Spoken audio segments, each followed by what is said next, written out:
What do a clown, a chocolate factory worker, and a church leader have in common? No, this isn't the beginning of a dark joke. It's the beginning of a truth far more uncomfortable. They were community members. They paid their taxes. They waved at neighbors, went to work, hosted birthday parties. They volunteered at churches, ran small businesses, shook hands with city officials. But when the doors closed, they became something else. Behind painted smiles, work uniforms, and Sunday suits, Jeffrey Dahmer, John Wayne Gacy, and Dennis Rader hid urges, actions, and crimes that would shake the foundations of the cities they called home. This isn't just about what they did. It's about how long they got away with it and why no one noticed. From the late 1970s through the early 2000s, three very different men living in three very different towns committed crimes so brutal, so intimate, and so methodical that even seasoned detectives struggled to process them. Each man built a mask of normalcy. They thrived in it. They fooled nearly everyone, neighbors, friends, even law enforcement. But behind the scenes, 17 lives were taken inside a Milwaukee apartment filled with acid barrels and freezer drawers.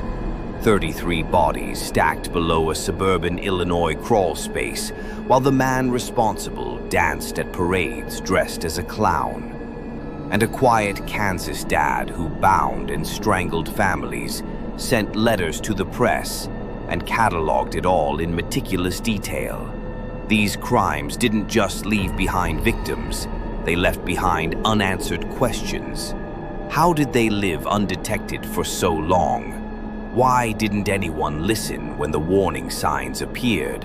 And what finally led to their downfall? And then, one mistake, one floppy disk, one name hidden in the metadata, and everything unraveled. Jeffrey Dahmer, a shy boy who wanted connections so badly, he tried to turn people into possessions. John Wayne Gacy, a friendly neighbor who brought joy to children's parties, and terror to the basement below. Dennis Rader, a church council president who preached decency by day and documented murders by night. They were not ghosts hiding in the shadows. They were men who lived right next door. This is their story, not just the headlines, not just the horrors, but the human details behind the masks, the cracks that were missed, and the terrifying reality that someone like them might still be out there. They wore different faces, but they all hid the same truth. Let's begin. Before the name Jeffrey Dahmer became a headline, before his apartment became a house of horrors, there was just a boy, a quiet child in Bath, Ohio, who kept to himself, awkward in crowds, uncomfortable in his own skin. His parents fought. His home felt cold. He found companionship not in people, but in bones. Roadkill became his obsession. He'd collect carcasses and dissolve them in acid. Not out of cruelty, he claimed. He wanted to understand how things worked inside, what made them alive, what made them stop. Teachers noticed something wasn't right. He was smart but distracted, withdrawn, a boy watching the world from a distance, observing, waiting. And while other kids built friendships, Jeffrey Dahmer built fantasies about control, silence, and submission, about never being left alone again. June 1978, fresh out of high school. Jeffrey's parents had just separated. The house was empty. The silence was louder than ever. Stephen Hicks was hitchhiking to a rock concert when Dahmer spotted him. They talked, drank some beers. It seemed harmless. Stephen had no idea that this would be his last night alive. Hours later, Stephen wanted to leave. Jeffrey didn't. In a moment of fear, lust, and rage, he grabbed a dumbbell. One blow, then another, then silence. Jeffrey panicked. He didn't just hide the body. He broke it down, piece by piece. Acid, hammer, garbage bags. A process he would repeat for years. But what chilled even more than the act was the calm that followed. The feeling that he finally had someone who couldn't leave. By the late 80s, Dahmer was back in Milwaukee, working days at a chocolate factory, wandering nights through bars and bathhouses, looking for someone to talk to drink with, to keep. But his way of keeping them was deadly. He brought men home with promises of photo shoots or cash, slipped drugs into their drinks, waited for them to sleep. Then came the rituals, strangulation, photographs, sometimes hours of silence. Other times, he sat beside the body and cried. He didn't want them dead, he said. He wanted them to never leave. Each morning, he went back to work, clocked in, smiled. No one suspected a thing. The murders escalated, and so did the experiments. He began drilling holes into the skulls of victims and pouring acid inside, trying to create a zombie who would stay forever. He kept skulls, hearts, photographed every stage, built a shrine of bones and candles, a personal altar surrounded by the silence of death. Neighbors complained of the smell, of the sounds, but when police arrived, Jeffrey smiled, said it was spoiled meat. They believed him. One neighbor even said, "Oh, he seemed like such a nice guy." July 22nd, 1991. A man named Tracy Edwards broke free from Dahmer's apartment. He flagged down the police, told them about the cuffs on his wrist, the knife, the threats. Officers walked into apartment 213. What they found, they would never forget. Photos, hundreds of them, acid barrels filled with human remains, a human head in the fridge, bones painted and arranged like trophies, and in the middle of it all, Jeffrey. Calm, cooperative. He didn't run. He confessed everything. Hour after hour, emotionless, like he was reading from a script he'd memorized long ago. "I wanted to keep them," he said. He was sentenced to life in prison, no chance of parole. 3 years later, while mopping the floors at Columbia Correctional Institution, another inmate beat him to death with a metal bar. Some called it justice, others an escape.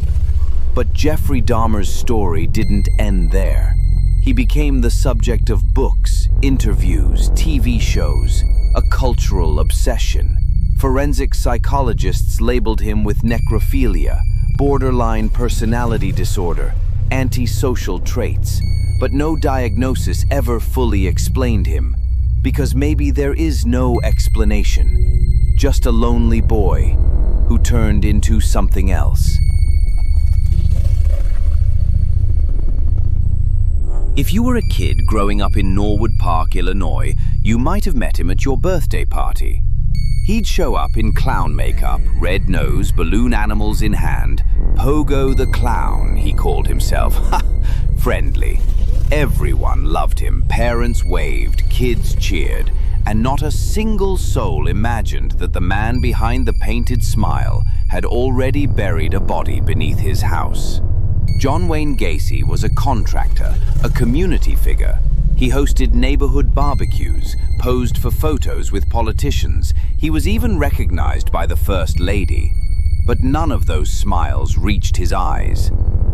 As a boy, Gacy was beaten by his father, called weak, shamed for things he didn't understand yet. He buried that pain deep, and it festered. Later, after his first arrest for sexual assault, Gacy swore he'd change, and in the public eye, he did. But behind the scenes, something darker had already taken root. 1972. A boy named Timothy McCoy missed his bus home after a trip to Chicago. Gacy offered him a place to sleep, By morning, Timothy was dead, stabbed in the chest. Gacy would later claim it was in self-defense that he panicked, but something had been awakened in him, and it didn't go back to sleep. He buried the body beneath his house, then he poured concrete over it, and then he moved on. He perfected a routine, drugs, rope tricks, handcuffs he called magic. He'd get boys to try them on as a joke, and once they clicked, the room changed. He didn't just kill, he played with fear, manipulated it, owned it. To the outside world, Gacy was a model citizen. He sponsored parades, hired local teens to work in his business, threw parties that packed the house, but the boys he hired started vanishing. When parents reported them missing, police said they'd probably run away. Nothing to investigate. Gacy had a way with words. He made you feel like he had nothing to hide. Even detectives admitted he didn't look like a killer. But under the floorboards, the number kept growing. Inside Gacy's modest home on Summerdale Avenue was a graveyard. He had dug a crawl space beneath the house, a trench. He called it his workroom. He knew exactly where each body was. Torture, rape, suffocation. Some victims were kept for hours, others died within minutes. He called them cruising kills. By the time investigators finally looked, 29 bodies had been buried under his feet. The smell, the rot, it had become impossible to hide. But even then, Gacy was cool under pressure. Late 1978. Robert Peast, a teenage boy, disappears after meeting with Gacy about a job. This time, his family refused to be dismissed. Police followed Gacy, watched him. He grew nervous, slipped up. Search warrants were filed, and when they entered his home, they didn't need a map. The smell said enough. Inside, they found bones, clothing, IDs, photos, trophies. Gacy confessed to 33 murders, but the way he spoke, almost like he was proud. He even blamed another personality, saying there were parts of him he couldn't control. In court, families filled the benches. One by one, names of the lost were read aloud. Gacy sat there, stone-faced, sometimes smiling, sometimes sketching in a notebook. He was found guilty on all counts. 33 murders, the most by any one person in U.S. history at the time. He spent 14 years on death row, painting clowns, selling art, giving interviews. On May 10, 1994, John Wayne Gacy was executed by lethal injection. His last words, "Kiss my ass." To this day, the word clown hasn't felt the same. He went to church every Sunday. He led the congregation. He held potlucks, taught safety courses, and cited scripture with ease. Dennis Rader was a husband, a father of two, a compliance officer who handed out fines for unkempt lawns and unregistered pets. He wore tucked-in polos, waved at neighbors, helped elderly couples with their groceries. He also bound people, tortured them, and killed them. Rader wasn't erratic. He was careful, planned. He cataloged everything.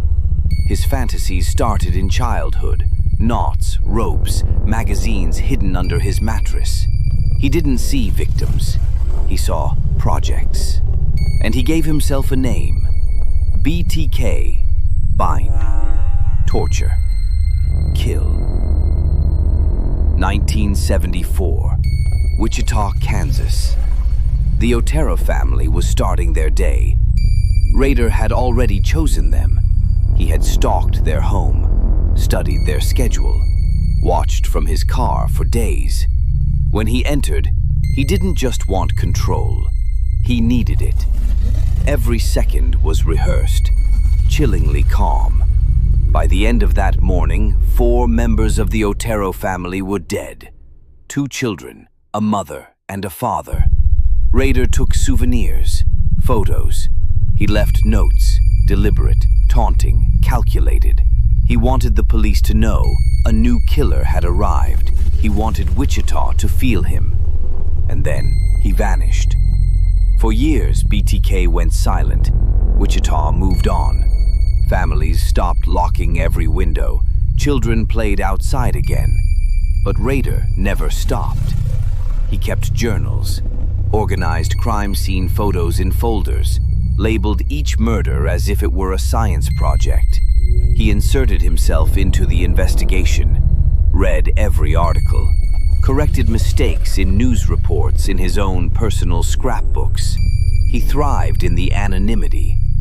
While his kids went off to school, Rader revisited crime scenes, drove by old homes, reread his letters. He wasn't done, just waiting. 2004. Decades had passed since his last known murder, but something inside Rader still wanted credit, recognition, a spark. So he began sending letters again. One day, he mailed a floppy disk to the police. He asked, "Can this be traced? Be honest." They told him it couldn't. It could. On the disk, embedded metadata revealed one name: Dennis, from Christ Lutheran Church. Police cross-referenced it with old case files. Surveillance confirmed it. DNA sealed it. The mask was off. When they arrested him, he looked ordinary, even helpful. A neighbor described him as the guy who loaned you jumper cables. In court, Dennis Rader stood before a room of stunned faces. Friends, co-workers, church members, his wife, his children. He described the murders in shocking detail, step by step, scene by scene, as if reading off a checklist. No emotion, no hesitation, no regret. He didn't deny it, he didn't cry, he simply explained. "I had what I call the factor," he said. "I had to satisfy it." He called it a monster, but it never came out by itself. He let it out when he wanted to. Dennis Rader was sentenced to 175 years in prison. He is still alive today, serving his time in solitary confinement, writing, drawing, cataloging himself the way he once cataloged his victims. The town of Wichita is still healing. The BTK case is studied in psychology classes, law enforcement academies, and documentaries like this one. Because Rader broke the rule we all want to believe is true, that you can tell when someone is dangerous. He didn't look like a monster. He looked like you, like me. He was the man next door. 3 men, 3 different lives. One thing in common: they didn't hide in the shadows. They lived in broad daylight. They smiled at cameras. They were elected to community boards, invited to children's parties, called model citizens. And yet, beneath it all, unimaginable harm. So, we ask, what does evil look like? Could you recognize it? Would you? Or are there others right now, smiling from behind their own masks? Jeffrey Dahmer once said, "I should have gone to hell. I deserve whatever I get." But for many, the most haunting part is that we never saw it coming. If this story unsettled you, if it made you question what we think we know about people, don't forget to subscribe. There are more stories like this, more lives changed by those who lived in plain sight, more questions that still don't have answers. Leave a comment below. Which of these cases stayed with you the most, and why? And if you think someone you know should hear this, share it, because sometimes the truth doesn't shout, it whispers.